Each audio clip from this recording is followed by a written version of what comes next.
Kohberger, do you understand the charge in count 1, burglary? Yes. Do you understand the maximum penalty? Yes. Do you understand the charge in count 2, murder in the first degree? Yes. Do you understand the maximum penalty? Yes. Do you understand the charge in count 3, murder in the first degree? Yes. Do you understand the maximum penalty? Yes.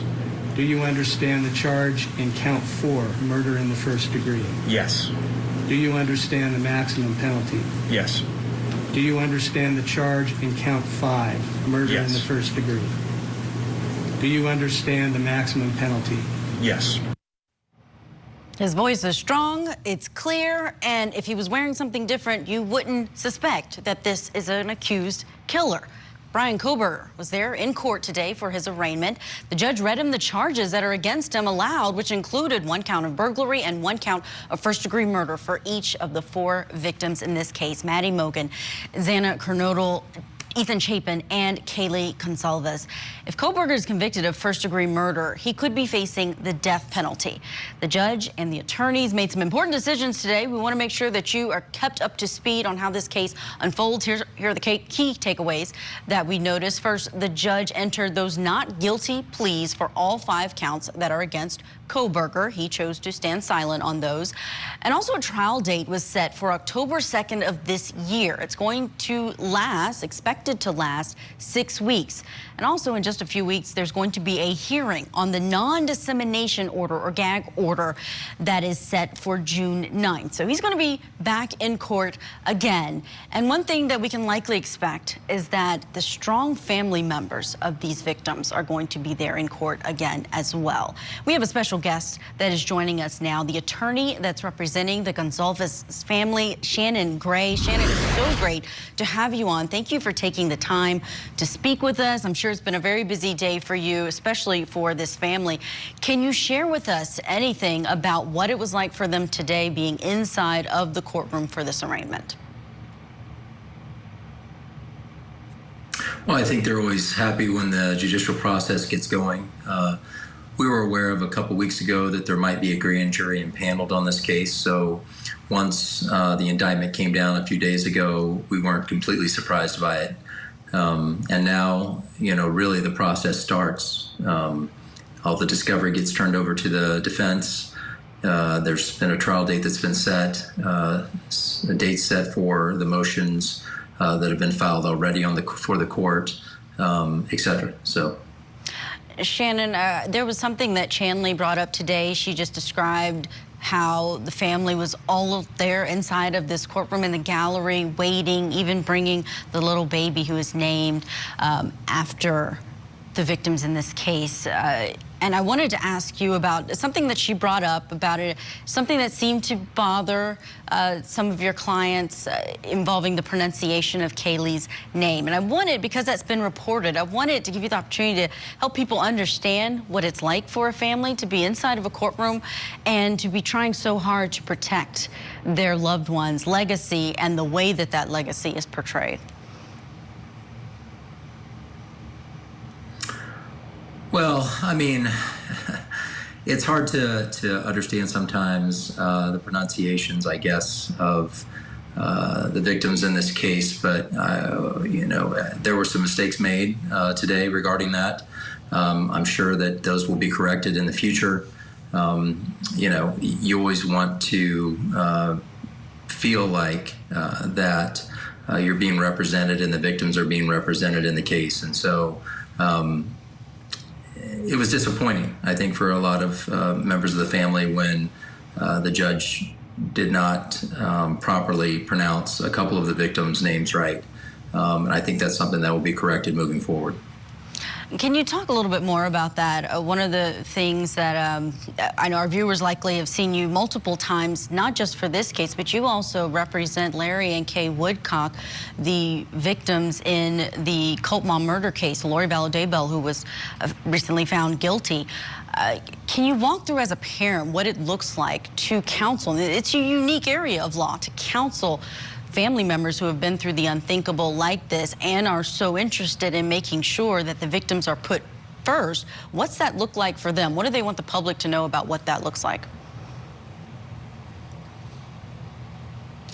Well, it is absolutely overwhelming when a case like this, such a high-profile case, comes down, and they are going through an enormous amount of emotions. The victims' families are.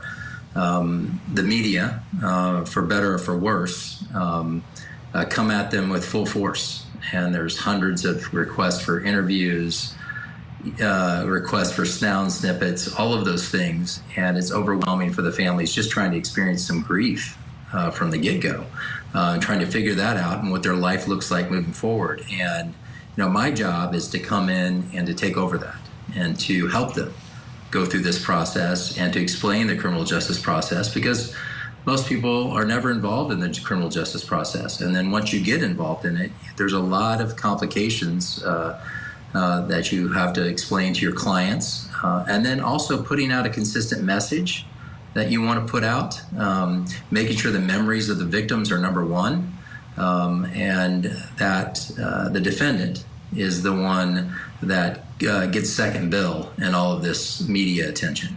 He doesn't become first. The victim's stories, the victim's families, those things come first, and trying to ensure that the media follows that line is extremely difficult.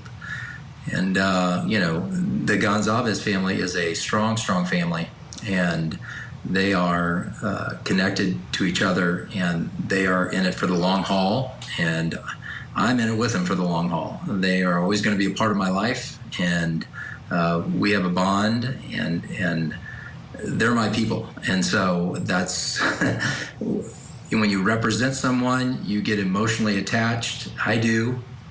That's probably my downfall at times, but I get emotionally attached to my clients, and I love that family, and I love everything about them. And it's their message that we put out, and the consistent attention towards the victims, and in this case, that is what we're moving towards, and they want justice eventually in this case. So hearing from them has been both heartbreaking but encouraging in the way that they have been so strong in this. I noticed over the weekend, Dateline shared a bit of an interview that they did with them, and they mentioned that Kaylee had moved out of that home but was there just to spend a final night with her friends.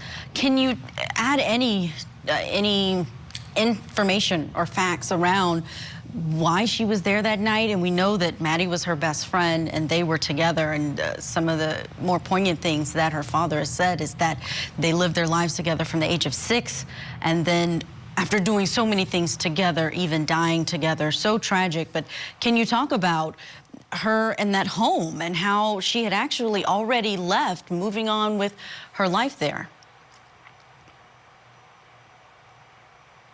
Well, the Maddie and Kaylee story is a love story. It's between two friends that were friends from a young age.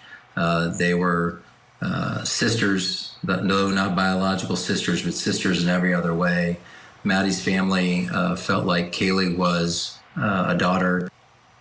Family felt like Maddie was their daughter. And that's a beautiful story in itself.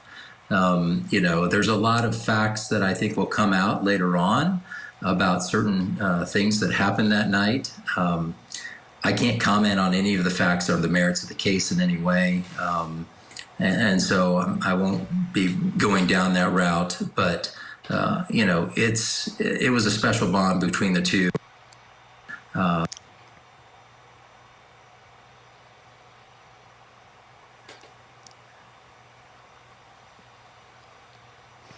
All right, Shannon, it looks like we're having a bit of a technical difficulty. I couldn't hear the very last thing you said, but I did want to read a part of a statement that you released today on behalf of the families. You said that they would like to thank everyone for continuing to follow this case, keep the memories of Kaylee, Maddie, Xana, and Ethan alive, that they are what is important, not the defendant. Thankful to the district attorney's office who finally took this case to a grand jury, coming back with that indictment. And at the same time, we are disappointed that the judicial process has not been more efficient in addressing the gag order. This is just the beginning of a long journey for all of the families, and we are thankful for your continued support and coverage. Can you explain to us the issues from the family's perspective that you all are having with this gag order that's been put in place by the judge?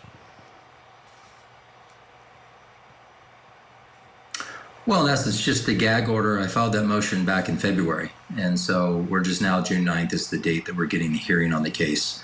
A lot of that had to do with the Associated Press filing a motion in front of the Supreme Court and the other judge on the case, Judge Marshall, wanting to wait to see what happened with the Supreme Court. And then the Supreme Court basically said, you got to go through the judicial process. You got to go through the judge that issued the gag order. And so, since the arraignment, the new judge takes over, Judge. And so now he has control over the non-dissemination gag order in this case. He can make any decision that he wants. He can modify it. He can get rid of it. He can keep it. He can keep it the way it is. I mean, there's a lot of things that are going on with it. Today in court was a scheduling conference for it.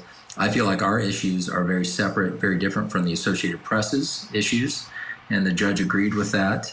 That's why my hearing is at 10:30 on the 9th, and the Associated Press's is in the afternoon at 1:30 p.m. So we have a very different take from the get-go, wanting some clarification and some direction regarding the non-dissemination order as it applies towards myself, as it applies towards the family, and among other things. So we will certainly be watching to see what develops with that, as we are with this case. But Shannon Gray, thank you so much for your time. It's all the time that we have to be able to ask you these questions. I have so many for you, but we appreciate your time and for helping us be able to share the victim's story as well.